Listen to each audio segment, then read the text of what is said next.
What up? What up? How are you? Oh, I'm doing great, bro. How are you? Good, good, man. Did you miss me last week or what? Hey, bro. Missed you, bro. I feel like I haven't talked to you in like a little bit. How you doing? You doing all right? Yeah, everything's good. Good. Good. I'm glad to hear it. So we were on a call this week, role playing, and that really seems to be, truthfully, Jose, what people really want to hear more of. I mean, I can see it in the metrics in terms of videos and the ones that get the most views, which is an indication that that's where people are seeing a lot of value, is really the tactical, you know, um, Information. specialized knowledge of specifically what to say and how to say it to put deals together. So we were on a call, and somebody on that role play thing that we do, somebody brought me and you a question about presenting offers. And she had had a situation, I guess, where the offer came in initially, seller just flat out said no, offer came in less, same buyer, right? They put something together, then they were coming back asking for an inspection. And me and you proceeded to kind of break down the three separate kind of gathering information. So that way you're fully equipped to handle that negotiation, which is just really bringing two parties together, and how there's not just like an emotional component, but also a practical component, right? So I think what would be helpful is maybe we can paint that scenario, and then we can go into those three different categories. One being the seller and their motivation and what they're looking to accomplish and why, and what the benefit is to selling and what their feelings are, because that's really what we want to get to. Because we think that we're thinking beings that feel when we're really feeling beings that think. The second kind of component of the negotiation is the buyer, right? And where they're at in the dynamic. And also contractually, what's going on, contractually, and where they are in the process. And then the third component that I want to gather data and information on is, procedurally, right? As we kind of shift through and we're looking at this big picture, because I know you like to talk about, which is, I think, is a really good analogy, these pictures of the puzzle. You need pieces of the puzzle in order to put the puzzle together. So one is the motivation of the seller. Two is what's going on the buy side. And what was the third one? I forgot what it was as I'm talking to you. So I think the most important thing that I want the viewer to understand is we're going to teach you how to what our processes are for negotiating, and we can talk about it from a context of how to negotiate an offer when you receive an offer on one of your listings, and then how to negotiate requests for repairs. Yeah. I have a very specific process that I follow almost every single time. And if it's cool with y'all, I think that this is important because I think it'll teach you like very tactical things like, okay, what do? I receive an offer on my listing, or I receive an offer that's substantially lower than what I have the property listed for. Do I just go And to how the do you have seller? that exactly? And how do you have that conversation with the seller? And how do you help them figure out, kind of look at it as logically and practically as possible, giving them scenarios, but then also what we were demonstrating in that role play is how to create leverage. Yeah. And really information is what allows you to get that leverage. So, but there were three components. So I know there was what's going on with the seller, what's going on the buy side. Oh, and then also like, what's going on with the buyer, and then contractually, where are we in terms of contractually as far as dates and which actually gives you leverage depending on where you're at contractually, or it takes away leverage depending on where you're at contractually as well. That's right. And then what came to the surface as well was, people usually in the course of negotiating between the agents, there's usually like this emotional arbitrage that happens.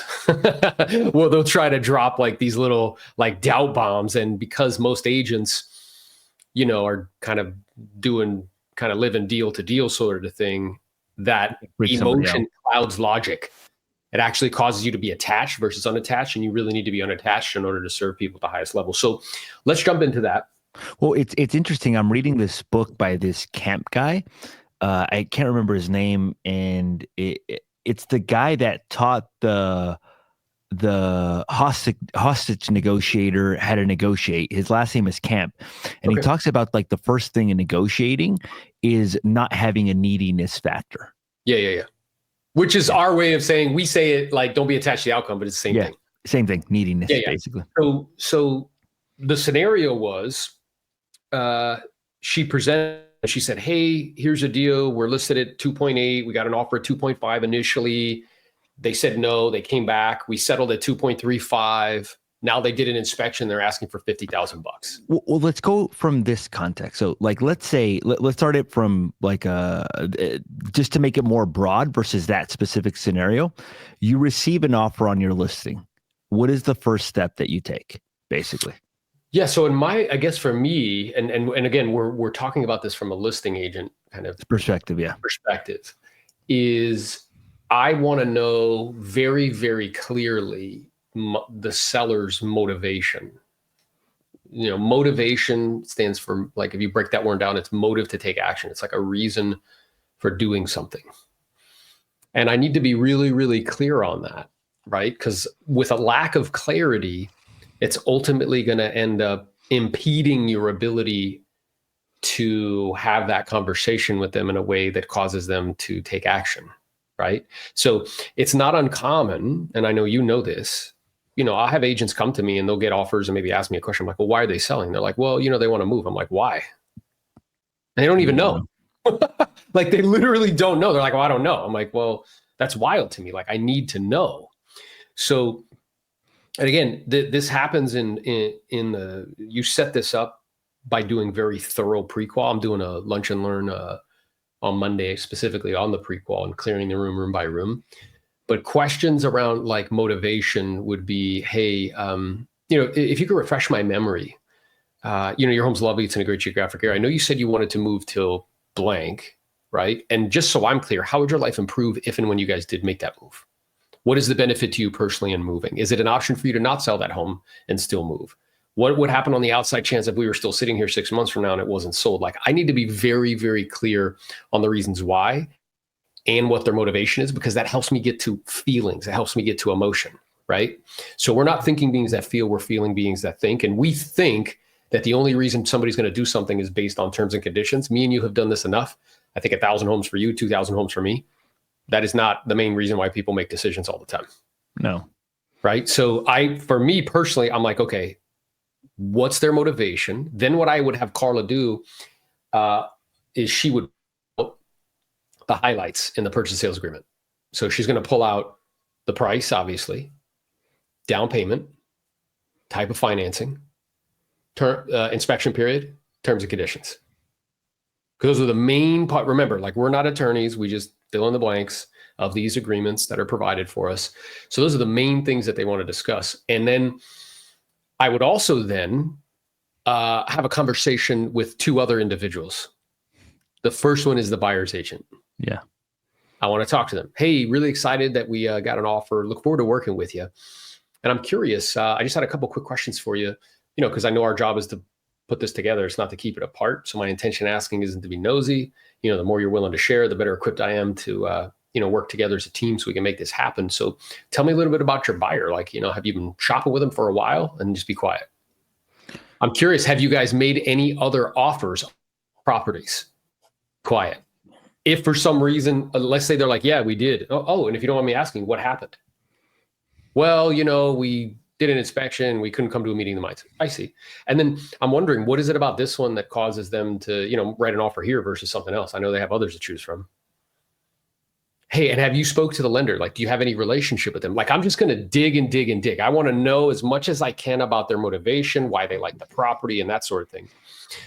And then I'm going to have another conversation with the lender personally to make sure they verified income, assets, credit, like, like they did all their due diligence. So I know how likely this is that we'll be able to proceed, because I'm sure, like you, Jose, at the beginning of my career, I wouldn't do these things. I would get excited and then go to the seller and be like, yeah, we should proceed. And then it falls apart. And then you look like an idiot. So even what I would say is the first thing that I do whenever I receive an offer is I analyze the situation. So when I say like almost like I have a friend who's a cop, and whenever he walks into a room, he'll scope out the room. He'll be Yep. like, all right, like where are the exits? Where are people sitting? Like if something were to happen here, where do I exit? Blah, blah, blah, blah, blah. Very first thing that I do. So the first questions that I'll ask to my admin are, hey, are there any talks of any other offers that are coming in? Because if there's talks of other offers, I may not even want to reach out to the buyer's agent yet, because if I do, I'm just going to put myself in a situation where now they're calling me all the time.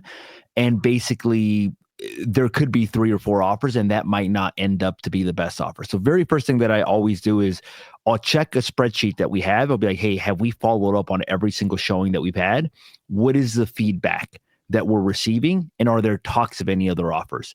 If there isn't talks of any other offers, then at that point, I'll reach out to the other agent and I'll have a conversation. If there's talks of another offer, I'll try to find out when those offers are coming in, and when those offers are coming in, because it might be in our best interest to kind of hold off on responding for like another 2 hours or 3 hours or for the remaining of the day to see if a second offer ends up coming in. The other thing when I say analyze the situation is I'll look at the offer and I'll be like, hey, look, how good of an offer is it? And it'll kind of determine which direction or what my next actions are going to be. Like, let's say we're listed at 750 and that offers at 825.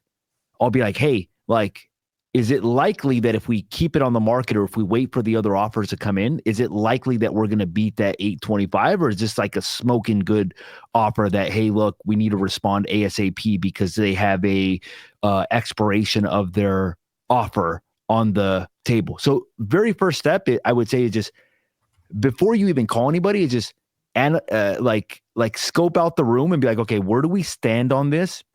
How good of an offer is? Are there talks of any offers? What's the feedback? Should we wait a day to respond back to this offer? What should we do, basically? Yeah. So I'm just kind of writing stuff down as we're talking. So, well, then the first thing in our process, because what I'm aware of is, when you have a lot of listings, it's not uncommon to you to be getting offers all the time, and buyers agents, they transfer their anxiousness to you. The buyer's giving them a lot of static and anxiousness. So they transfer it to you, and there's this like really high level of urgency to the point of like franticness. And then it also ends up being people assume two things. I think technology has caused us to want like immediate feedback, and people treat this as though this is like a transaction where I could push a button with Amazon, when it's not. There's like humans involved. Yeah. So what I'm aware of is, because we've been trained that way and because of that anxiousness, it creates a dynamic where if people I think they have buyer's agents have an unrealistic expectation in terms of like time. And then what that leads to is them assuming that you're doing something wrong. Like you're doing something nefarious, like you're shopping the offer, like that sort of thing. So what we would do procedurally, as soon as we get the offer, we immediately send them an email saying it was received. 100%. Yeah. Yeah. So, hey, we received the offer. And what it would say in the email, Aaron's going to review it. He'll review it with the owner. As soon as we get a response, we'll get back to you immediately. We'll get back to His goal and objective will be to present, shortly. And they're like, okay. And that's great to acknowledge receipt of it, because if not, it leads to anxiousness for them, Oh, massive anxiousness. And then what happens is it quickly deteriorates, because it goes from, again, the buyers are very anxious. They transfer that anxiousness to the buyer's agent. And then what happens is everybody starts, if people are left to their own devices, they'll usually think of the most negative like intention. So they start to think like, oh, you're doing something wrong, or you're cheating the system, or you're not presenting my offer, and like all this. And it devolves very quickly. So immediately we received it. Got it. You know what I'm saying? Like, we got it.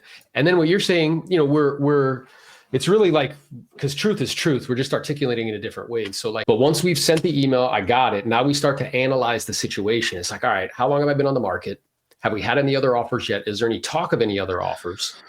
And then I'm using, like, my staff would pull out again those those key components, which is part of that assessing the situation, like assessing the offer, assessing the dynamic, like what's going on. And then after we've assessed it, then and part of that assessing, by the way, is kind of, if you think about it procedurally, like order of operations. Okay, how long have we been on the market? Do we have any other offers? Is anybody talking about making another offer? Now let's gather data on the offer. How good is the offer? Let's analyze kind of overall the seller's motivation, where we're at in the situation. How many days on the market have we been, Exactly. All that. And so, like, in other words, like if we've all had listings where we know as soon as that thing hits the market, we're going to have like 15, you know what I mean? Like it's going to be out of control. And then at that point, like, let's say that you've been on the market for 30 days and you only have 2 listings or 2 offers, then that changes the approach. If you've been on the market for 2 days and you have 15 offers, a lot of times it doesn't even make sense to talk to any of the offers yet until you counter back maybe like a highest and a best, and then you receive the highest and the best. Yeah, and what I would talk to the best 2 or 3 offers. And what I would do in that situation is we would pull. Well, we can get to that because that's like another.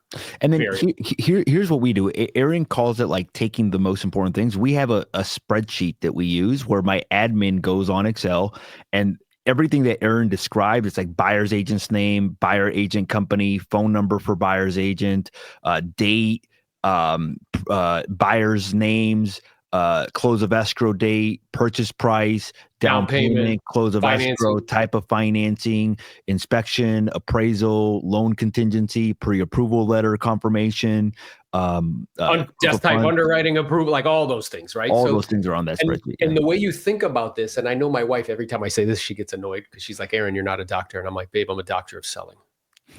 So what this is it's like getting blood work, right? It's the same thing. It's like, I got all the charts, I got all the blood work, like what's the situation, right? So once I've assessed now, and part of that assessing, analyzing the situation is, again, okay, how long have we been on the market? Have we had any other offers? Is there a high degree of probability that we're going to get more offers? If we just hit the market and we had 15 showings scheduled in the next 24 hours and we have one offer on the table, we may want to pump the brakes before, say, hey, responding. Exactly.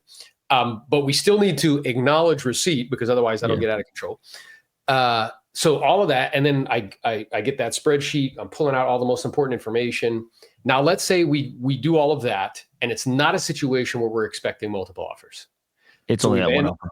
Yeah. So it's only that one offer. Let's say we've been on the market, 45, 60 days. It's the only offer we've gotten. We've received 12 showings, no offers, right? So now we've assessed the whole situation, and we know, again, very clearly what the seller's motivation is, like their reason for taking action, why they're doing something. And at that point, I'm talking to the other agent beforehand. Correct. That's part of that assessment. And that's part of the analyzing the situation. Let's say, right? And but in that conversation with the other agent, depending on where the offer is in at, you can use that conversation not only to understand what they liked about it, but also to set expectations. Because, like, let's say the offer came in $50,000 below the asking price, and it's like, that the seller would never take that. It's an opportunity for you to set expectations with that buyer's agent.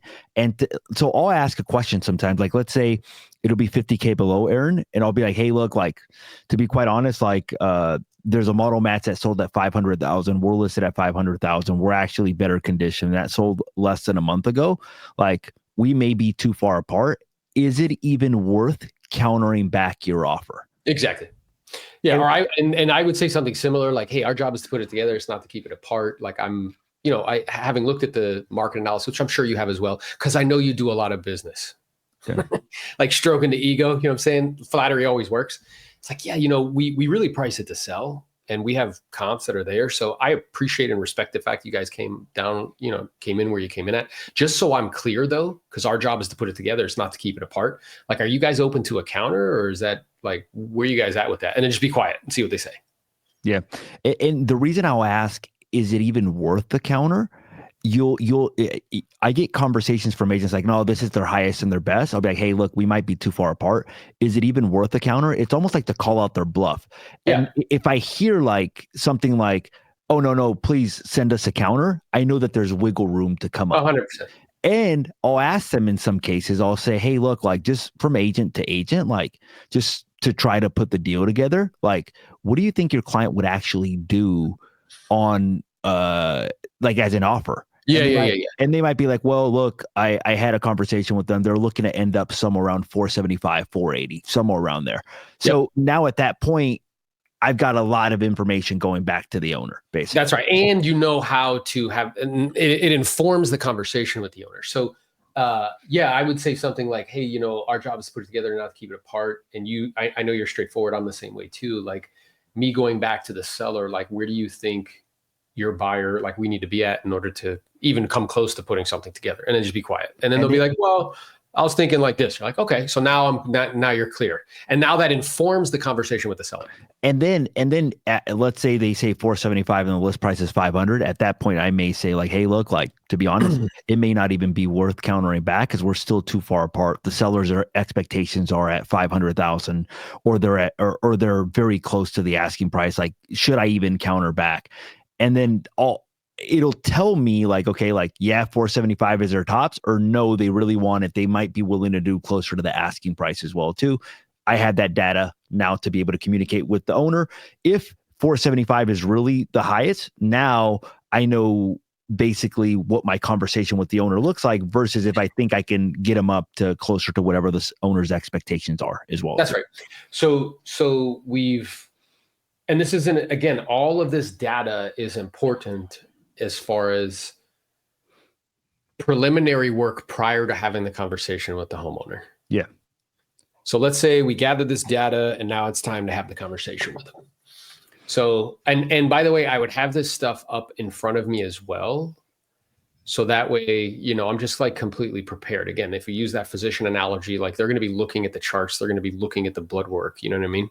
And having an idea of if we were to come to sort of, you know, some conclusion, what that would look like. Now, I think the other important mental map to recognize as far as negotiating is concerned, because what I've experienced in my career is a lot of agents have the false misperception that your job is to be a hero. And what I'm aware of is like, we facilitate, like our job is not to get in the way. It's to help put something together, not to keep it apart. And I agree with that. And it's funny because in that book on negotiations, it's talking about having a mission and a purpose, meaning the goal. What is your goal as an agent? Your goal as the agent is to put the deal together. Obviously, it's to get the best possible terms. But if you're not able to put the deal together, you're not focused on the goal. That's the goal. The buyer wants to buy and the seller wants to sell. Your job is to not be like, my seller would never do that. Yeah. Your job is to put the deal together. And for me not to get emotional, because like I'm not really serving anybody when I do that. And that's making it about me instead of putting a deal together. And whenever that would happen, or I would sense it happening, I would say something like, hey, you know, listen, I really appreciate where you're coming from and I appreciate your passion. What I'm aware of is neither me or you are purchasing this property or selling it. And our job is to put it together. It's not to keep it apart. So, you know, I'm all for being solution conscious versus problem conscious. So tell me, like, what do you think is a possible solution that we could potentially put something together, and then just be quiet? And a lot of times you can even talk to the other agent and be like, hey, Aaron, look, like your goal is to put the deal together. My goal is to put the deal together.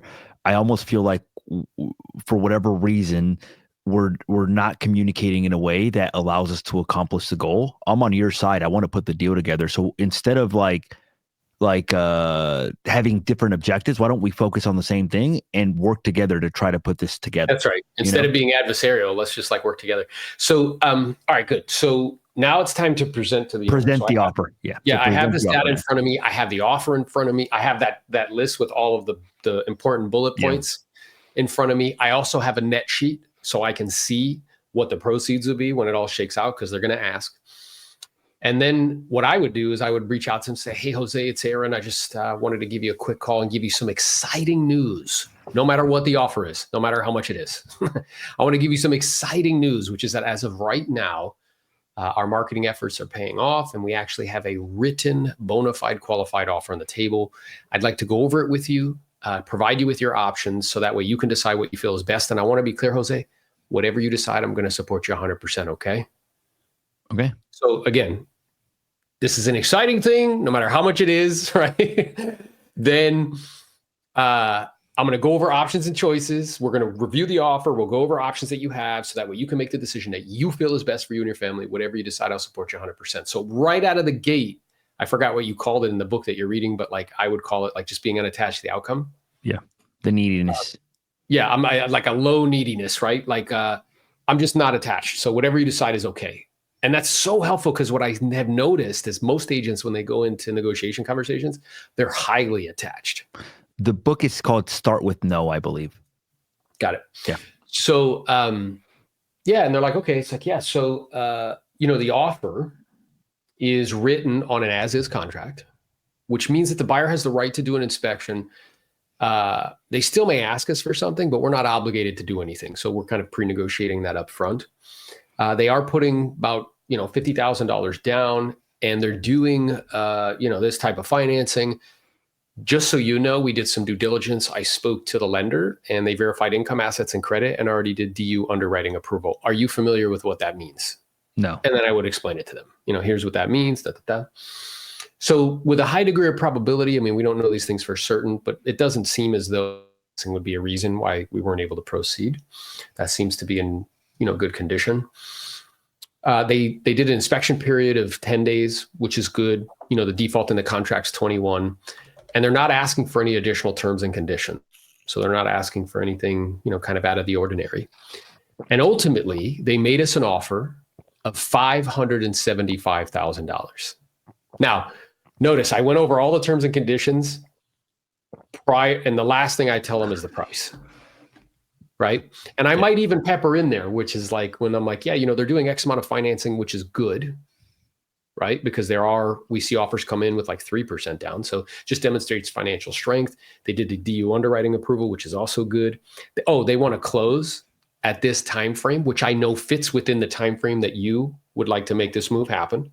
Or if it doesn't fit in the time frame, I spoke with the agent and Yes. they said that they would be willing to make it a 60-day escrow. Correct. Or I spoke with them, that's not a deal breaker for them. They would be willing to offer you a rent back if need be. This is just where they wanted to start off with. Yeah. So as we're going through those terms, we're kind of aligning it with them.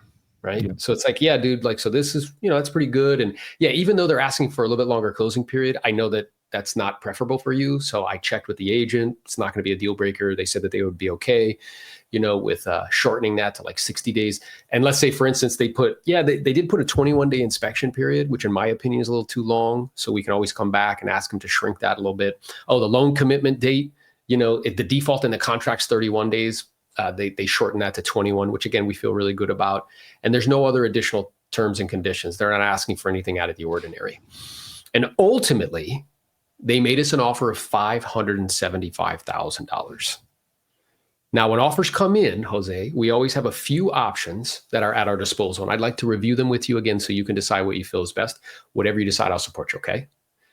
The first option is we could accept the offer the way that it's written. Now, time out. So here's why all of that information and data gathering is so important. So let's say they're like, yeah, the buyer's agent's like, there's probably like a little bit of wiggle room there, right? They told you that. Yeah, like maybe if they came back like an extra 5 or 10, like we could probably put something together. So if I know that, then what I would say there in that situation is so the first option is we could accept the offer the way that it's written. And I'm not suggesting that we do that. 100%. It's so funny. I was going to say the same. Because of course you do, bro. We think the same, dude. Like we're in alignment, right? So, and what that does is that aligns me with them immediately. Yeah. It's like, yeah. Or if you know that their expectations are higher and there's wiggle room on that price that they can come up, you're like, hey, first option is accept that. I'm not suggesting that we go in that direction. Right. Complete alignment now. Exactly. Now we're in complete alignment. The second option is we can flat out say no, Jose. We could just send them packing. Now, if you did decide to do that, again, I would support you. I want you to be clear on a couple things, right? Because there's two things I don't know with a high degree of certainty. Number one is if and when we did receive another offer, if it would be any better. I don't know that. And number two is how long it would take us to get another offer. You see, we've been on the market now. Again, look, we've gathered all this data. We've been on the market now for 60 days. We had 15 showings. This is the first offer that we've received. So it could take another 60 days or it could take longer. I don't know either one. So that's something we got to be clear on. And I know you were kind enough to share with me. Again, look at all this data starting to come out. When we initially had the good fortune of earning your business, that the main reason you wanted to sell the home was blank, and you wanted to be out there by blank time frame. Is that still the case, or has that changed? No, that's still the case. Okay, so that's probably that second option really wouldn't serve us best. And the third option, now notice, right? Because they're giving me the data and it's based on everything that we've just kind of gathered, and I'm giving them their motivation and the time frame. And so it's that's telling me this wouldn't work, not me saying, hey, don't do that. Mm-hmm. So based on what you've been kind enough to share with me, and based on the fact that you still want to sell and you want to do it in this time frame, that second option really doesn't seem like it would serve you that good. And then that leaves us with the third option. And the third option is that we could counter, Jose. Now, if you did decide, notice if creates possibility, no like hard and fast. If we did decide to counter, my suggestion would always be is that we make it a very reasonable one that they would strongly consider, if not accept. Reason being is in speaking to them, they do like the home. There's a few others that they're looking at. And, I wouldn't want to see them go someplace else instead of buying yours. And then be quiet. What would you like to do? Yeah, what would you like to do? And then be quiet. And if you do this right, what they will say to you, which they say to me and Jose all the time, well, what do you think we should do? What do you think would be reasonable? And then what you say is listen, I appreciate you asking. And just so you know, Jose, I take the responsibility very seriously, which is to protect the value of your property, get you every penny possible. And speaking to the other agent and kind of looking at the whole scenario and the situation, how long we've been on the market, how long it took to get this offer on the table, what we're seeing happening in the marketplace, the most reasonable counter is to split the difference. It's come right down the middle, right? So we get you a little bit extra money. They feel like they're getting a little bit of a value. And, we create a win-win proposition, and in 30 days we could be done and complete. Now, if we did that, I have a net share here in front of me. That would mean you and your family would net X amount from the sale. Would that allow you to make this sale happen? Never would that be enough, because it's never enough. And they'll be like, well, I guess so. Okay, so then do I have your permission to go ahead and make that counter? Yes. Okay, great. So I'll go ahead and do that right now. I'll give them all the reasons why we think it makes sense. And just so you know, when we counter, we start the process all over again. They have the same options that you do. They can either say yes, they could say no, or they could counter. And, as soon as I get a response, I'll let you know. Okay, great. And then we take it from there. And what I would add to that, whenever they ask you, what do you think you should do? A lot of that depends on what you discovered in your analyzing phase. Meaning, Correct. like, I had one just a couple of days ago. He's like, well, what do you think we should do? I'm like, well, look, I actually spoke with the other agent. The agent mentioned to me that they know that they started low on the price. I've already prepped them with all the comps. There's a very good likelihood that they would accept your asking price. So I would recommend countering back at asking price, or, hey, look, like, I spoke with the other agent. They're looking to end up, I believe that they would do somewhere around $295 or $395 or whatever it is. This is where, when you collected all your information, the whole point of collecting the information is just so that you can give the seller better guidance and appropriate guidance. And in some cases, I'll go to the seller and just, and instead of the three options, I'll be like, hey, look, in this situation, we really only have two options. One of the options is either to accept, or the other option is to reject it. Because I spoke with the agent, and the agent actually told me that this was their highest and best already. What would you like to do? Like, it's not one of those situations, but it has to do with that collecting information phase. That phase is so important. And it's so interesting, Aaron, that I don't think most agents do that, to be honest. And not only do they not do it, but to the best of my knowledge, me and you have been in this game for a long time, and we've been around different training programs. Yeah. I've never heard people role play this. I've never heard people kind of, you know what I'm saying? Like, consistently, intentionally, and to give people like a very clear kind of process procedurally on how to do it, like how to go one step at a time. Here's where you go from here. In the same way that me and you do when it's like, I remember you made that like tree, like, hey, if they do this, do this. If they do this, do this. Same thing. It's the same thing. And there's a process. And then what popped into my head is, if they're like, let's say, to your point, let's say I know the property's in disrepair. It's been on the market a long time.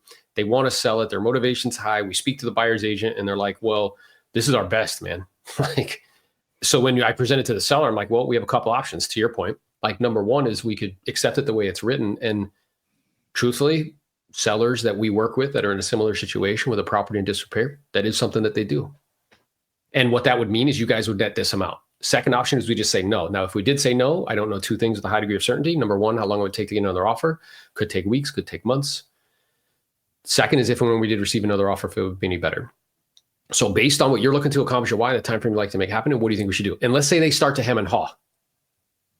Well, now this whole separate skill set comes in where it's like, all right, well, look, I'm here to help you. I'm never here to talk you into do anything. So let me ask you a couple quick questions just to make sure that I'm on the same, like I'm very clear on what you're looking to accomplish and why. And I'm imagining perhaps it could help you to get clarity so you can make the decision that you feel is best. And again, Jose, I know I've said it once, but I want you to really hear me.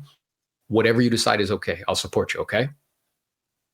So my first question is what would happen on the outside chance if we were still sitting here? I don't know.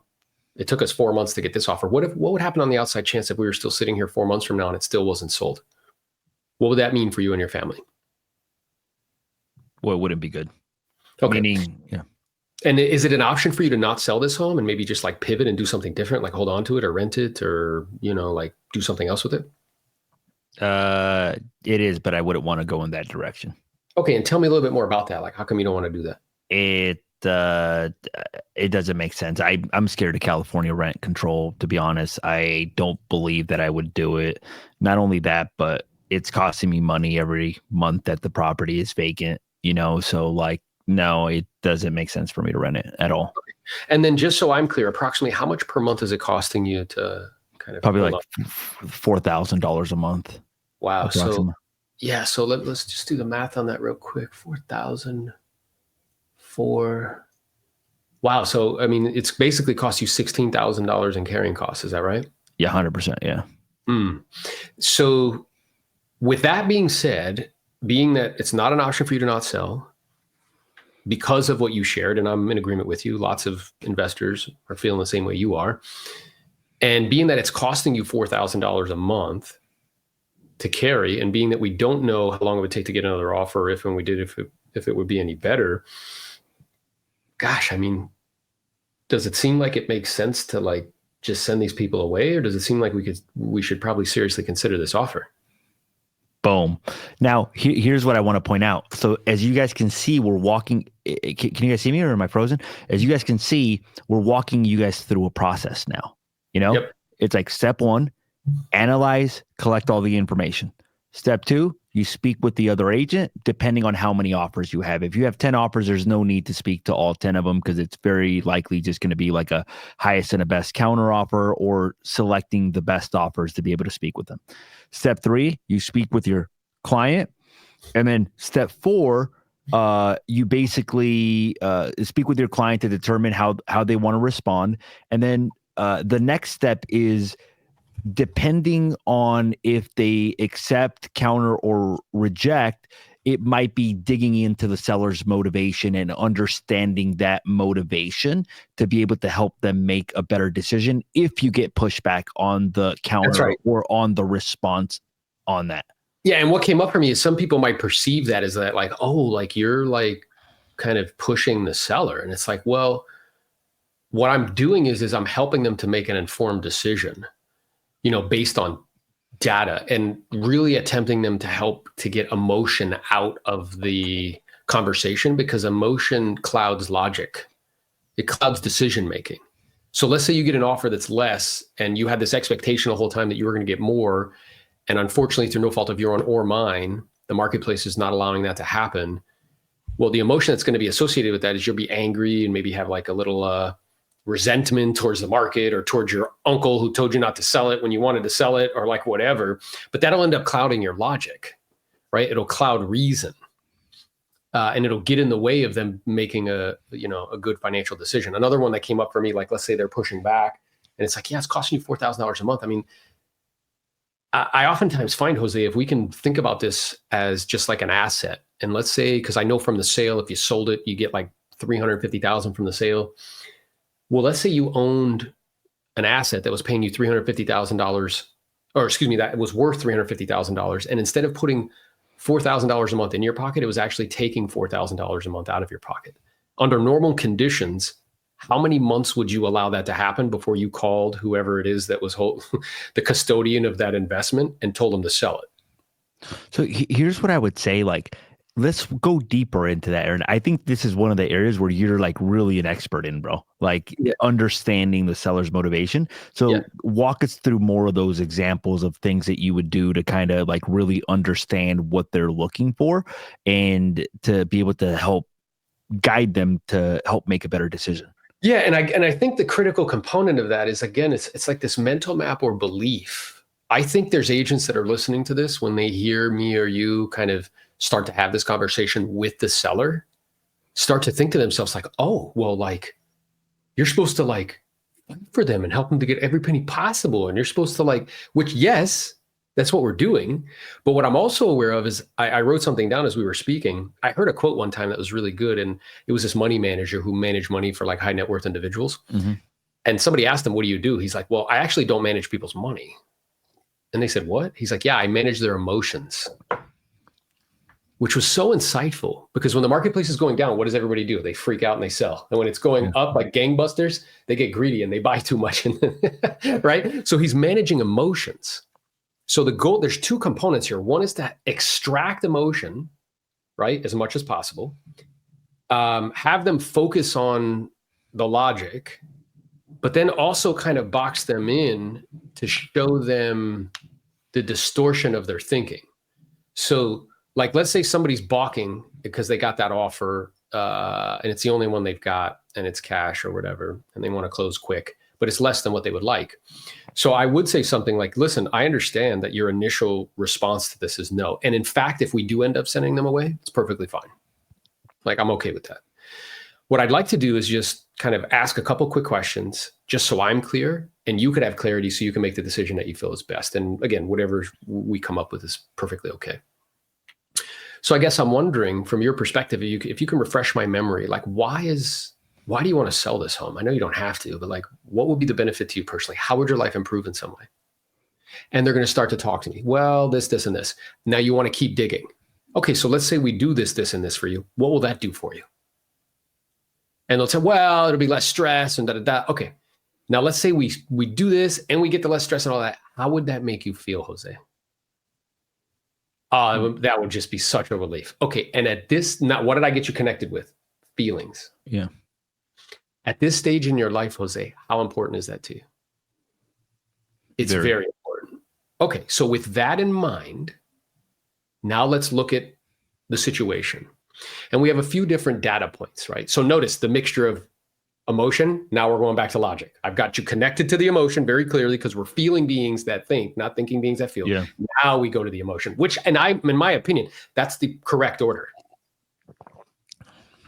Right? So we've been on the market now for 4 months. And in that time frame, we've had 25 showings and 1 offer. Now, I know my staff has been giving you updates and we've been talking about it every couple of weeks or so.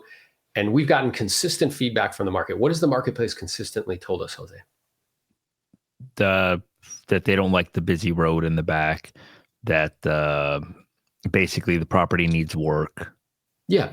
And, we can't pick it up and put it somewhere else, right? So that's not an option. And then we've also discussed, I'm very hesitant to propose that you spend any money, Jose, unless it would be a situation where like if we spent $1, you would get like 2 or 3 back.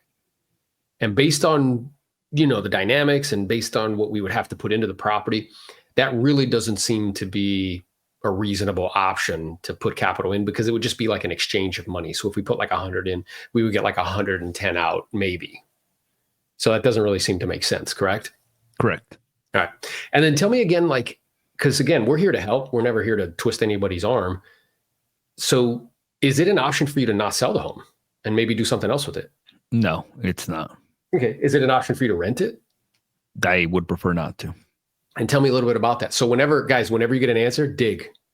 Tell me a little about that. Like because what I want to get to is the emotion. So tell me a little bit about that. How come you don't want to rent it? I had a bad experience like 10 years ago. Yeah. It's not uncommon that I hear from homeowners because renting is like a portfolio opportunity. I'm imagining that feeling was not great with that bad experience. Oh, right? No. They didn't pay for like a year and it put us in a bad position at that time. Luckily, we were able to keep the property, but it just created a bunch of anxiousness for that period of time. Makes sense. Notice, what do we do?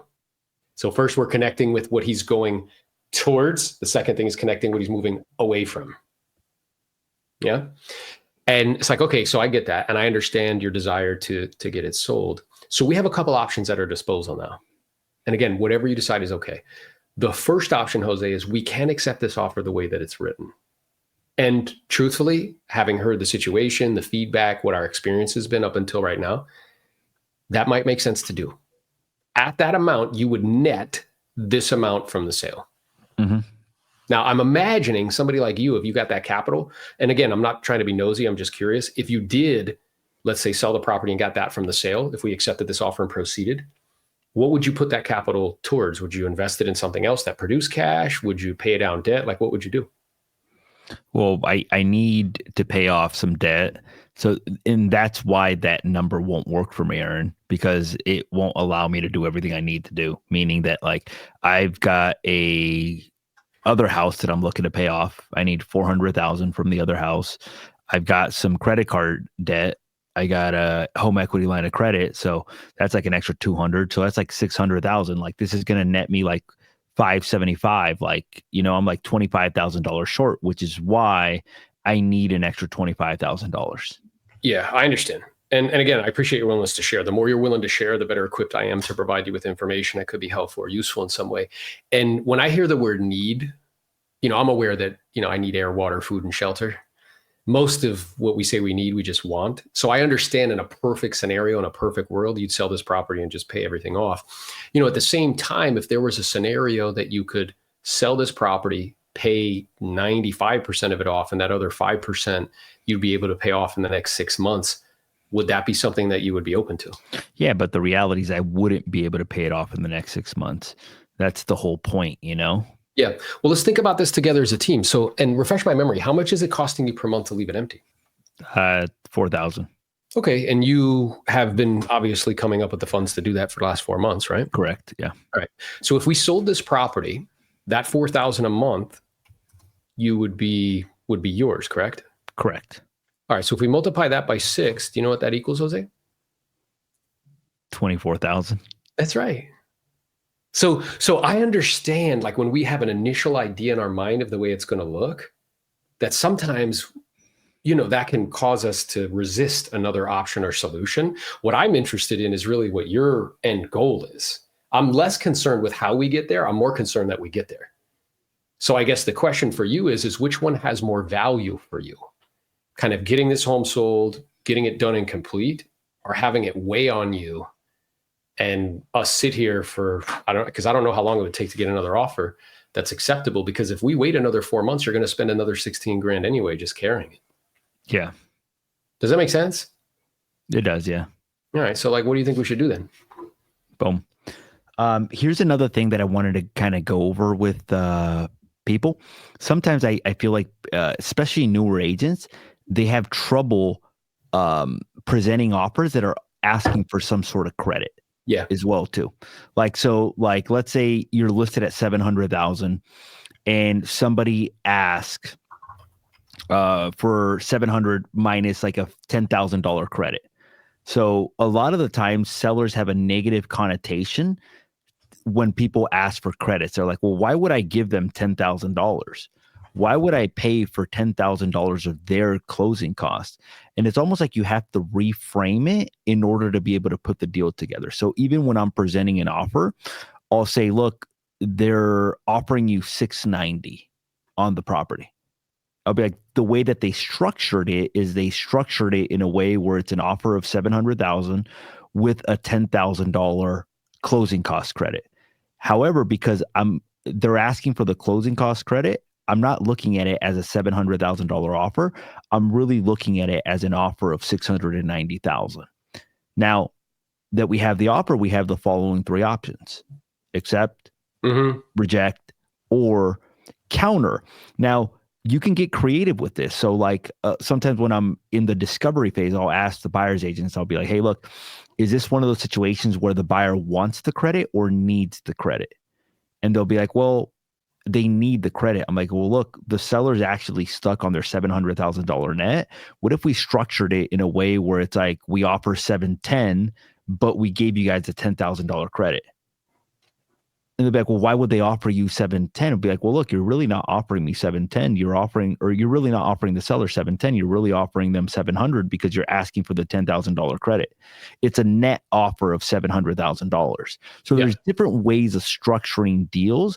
And I find that a lot of times the newer agents run into issues with presenting offers that are asking some sort of credit. Because of precisely what you just said, which is framing.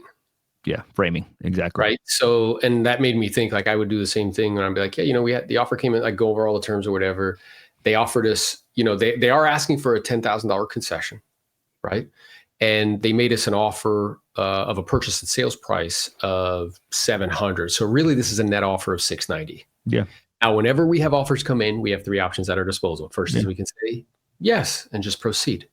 Second is we could say no. Now, if I know in the back of my mind that they were thinking like 690 anyway, I could be like, we could say yes and just proceed.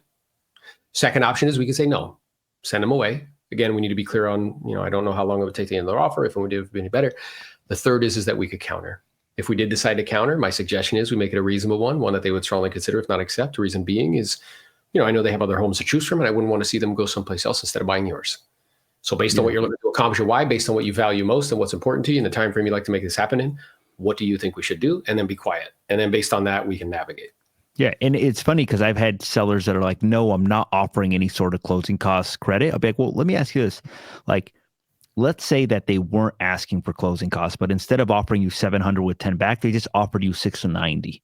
Yeah. How would you respond to that? And be like, well, I'd take it. And it's like, it's the framing thing. The frame causes them to not understand because it makes them, because if they're asking for something, they feel like they're losing. Yeah. So it'd be like, well, can I be fully transparent with you? Like, yeah, it's actually the same exact thing. It's just being structured differently. So they're actually offering you the net price of 690. They're just structuring it in a way. Now, whenever we receive these types of offers, I always ask, hey, does the buyer want the credit or do they need the credit? Yes. This is one of those situations where they need it, meaning that if we don't structure it in a way where we give them the credit, unfortunately, we won't be able to put the deal together. Yeah. And what I would do is remember we were talking about in the gather the information stage when I'm speaking to the buyer's agent, if there is a credit there, I would ask them, hey, just so I'm clear, because our job is to put it together, it's not to keep it apart. I know they asked for a concession. Is that something that they actually need or is it just something they're asking for? And then you just be quiet. And more often than not, they will tell you. They'll be like, well, yeah, they just are asking. Like, okay. So that way, or if they're like, no, they really needed to proceed. So when I'm presenting, I say, yeah, it's a $10,000 concession. And, I checked with the buyer's agent and the lender. And in this instance, they actually need that in order to proceed, in order to get the financing. And they did offer us 700. So it's a net offer to you of 690. And what that means when it all shakes out, and I'm clear that is an if, we were to proceed, you guys would net X amount from the sale. So whenever we have offers come in and then we go down that path, we have three options. And then even when I'm talking to the other agent, I may say something like, well, look, what do you think is a better structure? Because my seller is like, let's say I know my seller's stuck on the 700,000, which is asking price. And let's say that I know that buyer is willing to come up. I may ask him like, what do you think would be a better structure? Like you wrote at 690 or 700 with 10 back. Do you think a better structure for your buyer would be the 700,000 with no closing costs credit? Or do you think a better structure would be the 710 with 10 back? And then if they need it, they might say, well, the better structure would be 710 with 10 back. Okay. And do you believe that you'd be able to get that done? Yes, I would. Okay, great. Now I know what structure to propose to our client. And a lot of times what I realize is that when you go to the client better prepared, like this, where you're having the conversations with the agent, you're able to be more efficient and you're able to have better conversations with the seller by doing some of the homework up front. Yeah. And this is interesting because somebody said something and I think it's important. Like, remember how we talked about before and you made this kind of statement based on an awareness. And I believe that it's true, is that a lot of agents, I think they buy into buyers and sellers' beliefs because they believe them too. Mm-hmm. So somebody just said, he was like, yeah, I understand. So Jose was like, yeah, when people are not in a rush, why are all the best brands in the quickly, aka Apple and Tesla and Air Jordans, and the brands that sit on the shelf get discontinued, aka Ross, whatever. So it's interesting, right? So if I harbor that belief, but then when I hear that, I'm like, well, I see what you're saying, Jose, like fine. But I also have a different belief, which is that humans really value novelty, something that's new. They also value selection. So what's on the rack at Marshall's and Ross, yeah, it might have the brand on it, but it's usually not the best selection. It's usually not the best like fitting. It's usually not, you know what I'm saying? I got to wait in line at Ross with a bunch of interesting people for an hour just to check out. So that means I don't value time. You see what I'm saying? So I think you got to be mindful of that. Like if you're interjecting your own distortions of what's true or your own beliefs into like that, you're going to get yourself in trouble doing that. Here's what I'm learning as well too from the book. And we've talked about this before, that human being, like in order to know how to negotiate, you have to understand human psychology. Oh, you can't do it without it. And human behavior. And if you understand human psychology and human behavior, it allows you to be able to almost predict certain outcomes before they actually happen. And it allows you to actually navigate through these different things. So in order to be good negotiators, just understanding human psychology, understanding human behavior, understanding like certain flaws in thinking, and help guide people how to get what they want. And sometimes it has to do with reframing the way that they think, yeah, and to challenging get them what they want. Yeah, and to your point, Jose, sometimes it's thoughtfully and gracefully challenging a belief that they have. Yeah. So, let's say somebody shuts it down. Nope, not taking it. Okay, that's cool. And whatever you decide is perfectly okay. We have those three options at our disposal. It sounds like you want to choose just to send them away. And I'm imagining, just so I'm clear, I'm imagining that the only reason it would make sense for us to send them away is because we're just kind of hoping that we'll get another offer and it'll be better. Is that right? Yeah.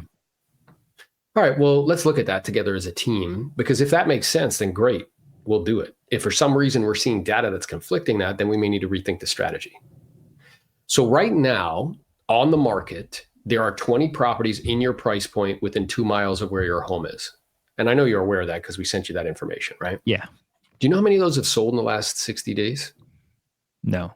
3.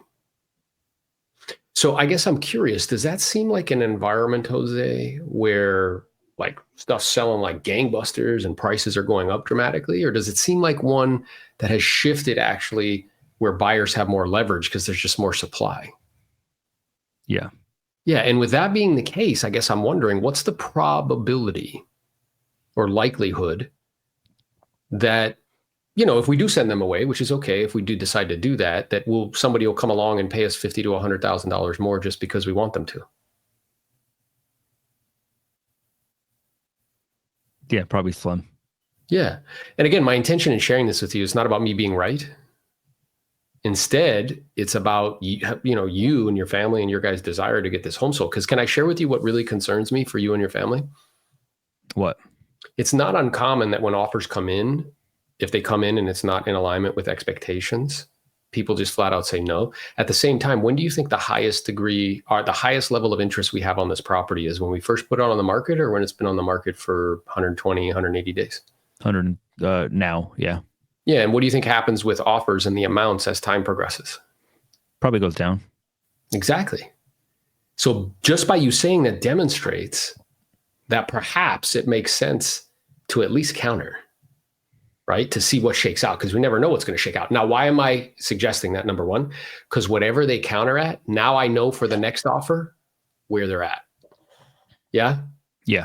Let's say they're like, yeah, let's counter it like, let's say it's 600. Or it could set you up for a price reduction as well. Yes, exactly. A, when the next offer comes in, B, the price reduction, and C, who knows?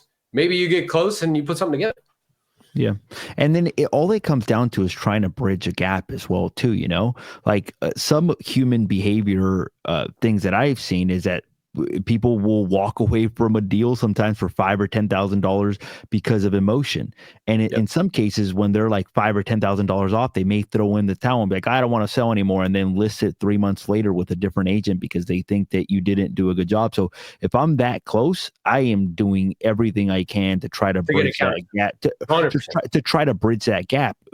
And in some cases, I've had to be like, yo, like, hey, I'm pitching into 2,500. Other agents pitching in $2,500, sellers pitching in $2,500, buyers pitching in $2,500. Boom, we get the deal done. Yeah, just move on.